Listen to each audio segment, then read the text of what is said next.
Infelizmente, só com o assassinato do ambientalista Chico Mendes em 1988, o Brasil começou a discutir mais a possibilidade de promover um crescimento econômico que respeitasse e preservasse a natureza. Quando o mundo já tratava de dar forma ao chamado desenvolvimento sustentável, vigorava entre nós o preconceito quanto aos ecochatos, naturebas e outros termos depreciativos. A discussão aumentou, mas o avanço foi pequeno, mesmo com a realização da Eco 92 aqui no Rio de Janeiro. Só mais recentemente, empresas começaram a praticar com tecnologias avançadas processos industriais que, além de preservar o meio ambiente, geram lucros extras. Agora, pneus velhos podem virar óleo, o óleo de fritura pode virar combustível. E o reaproveitamento do bagaço de cevada numa fábrica de cerveja, por exemplo, rende mais de 10 milhões de reais por ano. Nossos convidados vão nos ajudar a entender a evolução da mentalidade que permite usar o conhecimento para crescer sem destruir a natureza. Deixa eu apresentá-los. Irene Garay, doutora em Ecologia, chefe do Laboratório de Gestão da Biodiversidade na Universidade Federal do Rio de Janeiro. Flávia Almeida, gerente de projetos do Conselho Empresarial Brasileiro para o Desenvolvimento Sustentável. O ambientalista José Henrique Cortez, coordenador de projetos socioambientais da Câmara de Cultura. E o engenheiro agrônomo Vadir João Skandar, coordenador do projeto de indicadores de desenvolvimento sustentável do Instituto Brasileiro de Geografia e Estatística, o IBGE. Bem, a gente sempre teve uma ideia de que a natureza era inesgotável, era só a gente ir usando e aproveitando. De repente, houve uma certa consciência disso. Mas eu vou perguntar para início à professora Irene, em que momento começou esta consciência a se aplicar na necessidade de que os processos de desenvolvimento tinham que realmente respeitar a natureza? O conceito de desenvolvimento sustentável en ele mismo se puede decir que no existe, es una construcción. Y como construcción, creo que puede ser situado en los años 80. Ahora, desenvolvimiento sustentable quiere decir desenvolvimiento en un lugar específico, en una realidad específica, con necesidades específicas de carácter social y económico, y como sociedades dinámicas, y por consiguiente sujeita a mudanças. O próprio conceito de desenvolvimento sustentável é um conceito que está sujeito a mudanças de acordo à evolução da sociedade. E teríamos, então, talvez a possibilidade de uma interpretação diversa, né? Eu perguntaria ao Flávio, extra definição de conceitos, que nós vamos até historicamente examinar aqui, como é que você localizaria do ponto de vista das empresas no Brasil começar a se preocupar? Você tem alguma marca disso? Olha, o ambientalismo empresarial, o conceito de, sendo mais preciso, o conceito de sustentabilidade corporativa, ele ganha força no setor empresarial brasileiro a partir de meados da década de 90, muito em consequência de toda a discussão que foi realizada aqui no Rio de Janeiro para a Eco 92, o lançamento dos tratados de biodiversidade e de mudança do clima, né, mas com muita pressão a partir da conscientização da sociedade global com relação aos dilemas socioambientais que a gente vinha enfrentando, e uma própria exigência daquelas empresas que tinham as suas operações mais voltadas para o mercado externo com relação ao mercado consumidor, ou necessitavam captar recursos externos através de organismos de financiamento internacional, elas passaram a incorporar a variável ambiental como uma reação à própria exigência dos mercados. Isso ocorre ali em meados da década de 90, e o próprio lançamento do Conselho Empresarial Brasileiro para o Desenvolvimento Sustentável, ele está alinhado com esse... que é de 1997, está alinhado com esse movimento da sustentabilidade corporativa que acontece em meados da década de 90. Henrique, nós temos desde 72 em Estocolmo os primeiros ensaios, né, da questão do desenvolvimento sustentável, que vai depois em 80 realmente solidificar. Qual é a visão que você tem? É semelhante à da professora Irene em relação ao termo? Claro, até por uma questão de que é o que a gente espera. Tecnicamente, a gente pode dizer que desenvolvimento sustentável é aquele que é um desenvolvimento que permite que você disponha de recursos hoje sem que você dilapide ou diminua recursos para a geração futura. Mas isso é muito complicado, porque a concepção do que você faz isto na Noruega não é a mesma que você tem no Zimbábue, porque a dinâmica social é outra, a questão econômica é outra, a pressão de desenvolvimento é outra. Então, realmente, definitivamente, desenvolvimento sustentável é extremamente dinâmico. No caso dos países do terceiro mundo, eu acho que a gente tem que definir que, além de que ele é um desenvolvimento que nos permita ter quaisquer possibilidades sem prejudicar as gerações futuras, mas ele também tem que cumprir alguns requisitos diferentes. Ele tem que ser economicamente inclusivo, socialmente justo e ambientalmente responsável. Se não for essas três coisas, ele não é sustentável.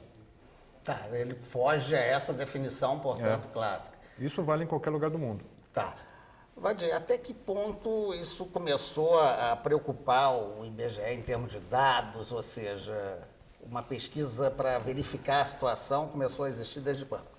Bom, o IBGE se preocupa precocemente, já desde muito tempo, com os estudos da geografia física, com a questão ambiental. É uma questão que perpassa, digamos assim, os estudos do IBGE desde a sua história, desde há muito tempo. Até porque ele não é só estatística. Não é só estatística, é geografia, né? Então, essa parte dos estudos geográficos, conhecimento do território, conhecimento da fauna, da flora toda, é uma produção importante dentro desse instituto no país que já vem desde sua fundação. Digamos que já a partir de 72, logo depois, na década de 70 ainda, o IBGE criou a Superintendência de Recursos Naturais, que já demonstrava uma certa resposta a essa nova preocupação da sociedade com a questão ambiental e de como incorporá-la à sua produção de estudos geográficos, que já havia, e de estatísticas.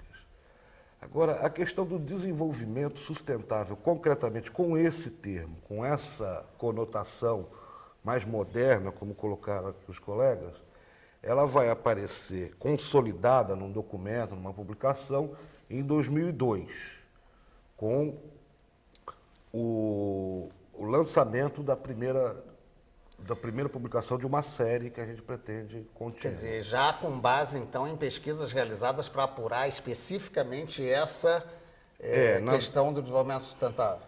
Na verdade, é uma coleção de indicadores.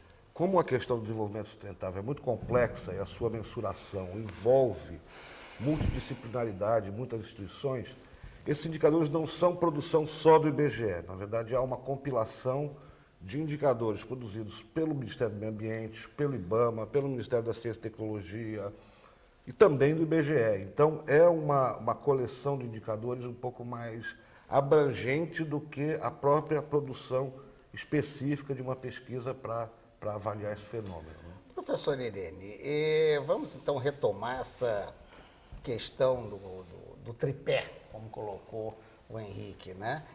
Quando ele fala socialmente justo, complica um pouco. Ele citou a Noruega com Zimbábue, quer dizer, são situações sociais absolutamente diferentes.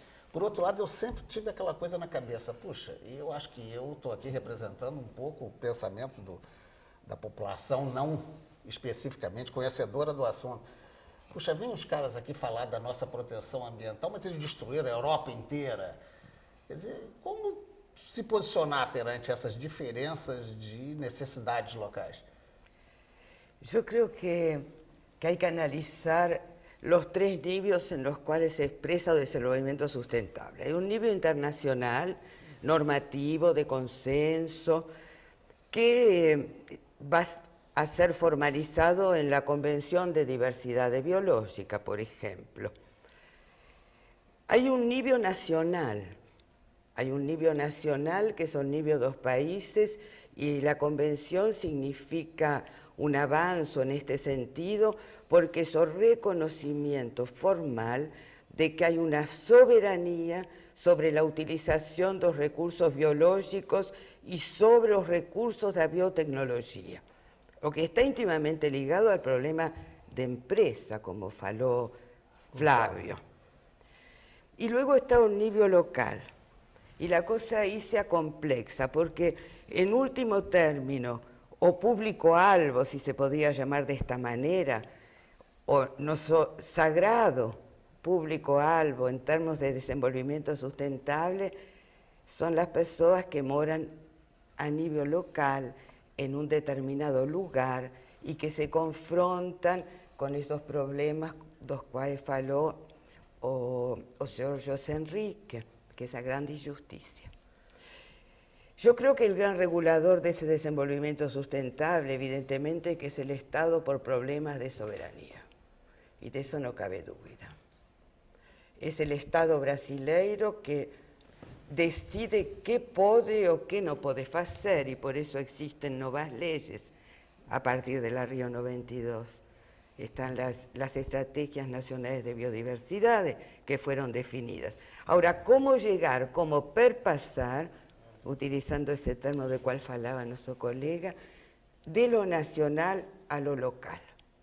Para que haya una retribución justa, para que haya una utilización equitativa, para que haya desenvolvimiento social e inclusión social. Y ahí yo creo que es interesante ver este problema de la industria. Cómo en último término puede haber inclusión social a través da cultura e a través da Vamos lá, Flávia. Ela passou a bola para você, automaticamente você... Passou muito bem, Irene. Eu te agradeço pela deixa. As grandes empresas hoje, elas olham para o mercado global e fazem a seguinte constatação. Hoje nós temos 6 bilhões de pessoas nesse planeta aproximadamente. Só 2 bilhões estão consumindo, outros 4 bilhões estão fora. Será que existem oportunidades nesses 4 bilhões que estão fora no mercado que eu estou deixando de explorar? Essa é a pergunta que está na cabeça dos executivos. Como é que eu produzo um paletó de uma forma tal que eu consiga fornecer também um paletó? O paletó talvez não seja um exemplo adequado porque não é um bem de necessidades básicas, mas como é que eu produzo comida, como é que eu produzo sementes de forma mais barata que eu possa vender a essa população pobre? Porque a necessidade ela existe, o que não existe é o poder aquisitivo para se adquirir esse produto.